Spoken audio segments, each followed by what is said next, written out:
My fellow Americans, tonight I am speaking to you because there is a growing humanitarian and security crisis at our southern border. Every day, Customs and Border Patrol agents encounter thousands of illegal immigrants trying to enter our country. We are out of space to hold them, and we have no way to promptly return them back home to their country. America proudly welcomes millions of lawful immigrants who enrich our society and contribute to our nation.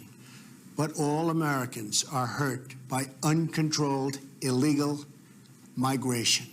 It strains public resources and drives down jobs and wages. Among those hardest hit are African Americans and Hispanic Americans. Our southern border is a pipeline for vast quantities of illegal drugs, including meth, heroin, cocaine, and fentanyl. Every week, 300 of our citizens are killed by heroin alone, 90% of which floods across from our southern border. More Americans will die from drugs this year than were killed in the entire Vietnam War. In the last 2 years, ICE officers made 266,000 arrests of aliens with criminal records, including those charged or convicted of 100,000 assaults, 30,000 sex crimes, and 4,000 violent killings. Over the years, thousands of Americans have been brutally killed by those who illegally entered our country, and thousands more lives will be lost if we don't act right now.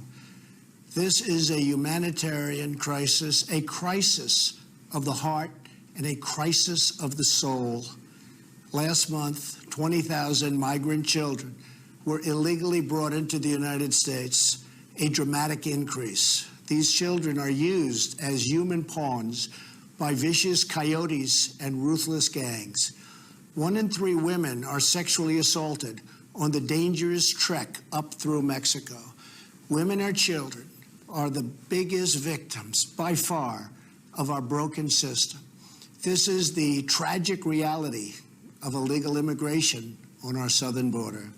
This is the cycle of human suffering that I am determined to end. My administration has presented Congress with a detailed proposal to secure the border and stop the criminal gangs, drug smugglers, and human traffickers. It's a tremendous problem. Our proposal was developed by law enforcement professionals and border agents at the Department of Homeland Security. These are the resources they have requested to properly perform their mission and keep America safe, in fact, safer than ever before. The proposal from Homeland Security includes cutting-edge technology for detecting drugs, weapons, illegal contraband, and many other things. We have requested more agents, immigration judges, and bed space to process the sharp rise in unlawful migration fueled by our very strong economy. Our plan also contains an urgent request for humanitarian assistance and medical support. Furthermore, we have asked Congress to close border security loopholes so that illegal immigrant children can be safely and humanely returned back home. Finally, as part of an overall approach to border security, law enforcement professionals have requested $5.7 billion for a physical barrier. At the request of Democrats, it will be a steel barrier rather than a concrete wall. This barrier is absolutely critical to border security. It's also what our professionals at the border want and need. This is just common sense. The border wall would very quickly pay for itself. The cost of illegal drugs exceeds $500 billion a year, vastly more than the $5.7 billion we have requested from Congress. The wall will also be paid for indirectly by the great new trade deal we have made with Mexico. Senator Chuck Schumer, who you will be hearing from later tonight, has repeatedly supported a physical barrier in the past along with many other Democrats. They changed their mind only after I was elected president. Democrats in Congress have refused to acknowledge the crisis, and they have refused to provide our brave border agents with the tools they desperately need to protect our families and our nation. The federal government remains shut down for one reason, and one reason only, because Democrats will not fund border security.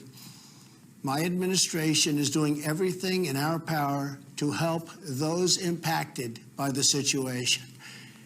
But the only solution is for Democrats to pass a spending bill that defends our borders and reopens the government. This situation could be solved in a 45-minute meeting. I have invited congressional leadership to the White House tomorrow to get this done. Hopefully, we can rise above partisan politics in order to support national security. Some have suggested a barrier is immoral. Then why do wealthy politicians build walls, fences, and gates around their homes? They don't build walls because they hate the people on the outside, but because they love the people on the inside. The only thing that is immoral is the politicians to do nothing and continue to allow more innocent people to be so horribly victimized.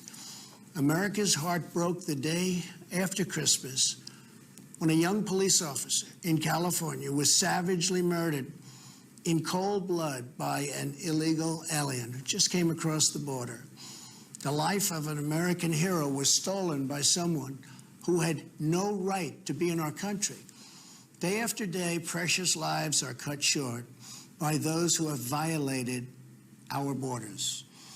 In California, an Air Force veteran was raped, murdered, and beaten to death with a hammer by an illegal alien with a long criminal history. In Georgia, an illegal alien was recently charged with murder for killing, beheading, and dismembering his neighbor. In Maryland, MS-13 gang members who arrived in the United States as unaccompanied minors were arrested and charged last year after viciously stabbing and beating a 16-year-old girl. Over the last several years, I've met with dozens of families whose loved ones were stolen by illegal immigration. I've held the hands of the weeping mothers and embraced the grief-stricken fathers. So sad, so terrible. I will never forget the pain in their eyes, the tremble in their voices, and the sadness gripping their souls. How much more American blood must we shed before Congress does its job? To those who refuse to compromise in the name of border security, I would ask, imagine if it was your child, your husband, or your wife whose life was so cruelly shattered and totally broken. To every member of Congress, pass a bill that ends this crisis. To every citizen, call Congress and tell them to finally, after all of these decades, secure our border. This is a choice between right and wrong, justice and injustice. This is about whether we fulfill our sacred duty to the American citizens we serve. When I took the oath of office, I swore to protect our country, and that is what I will always do. So help me God. Thank you and good night.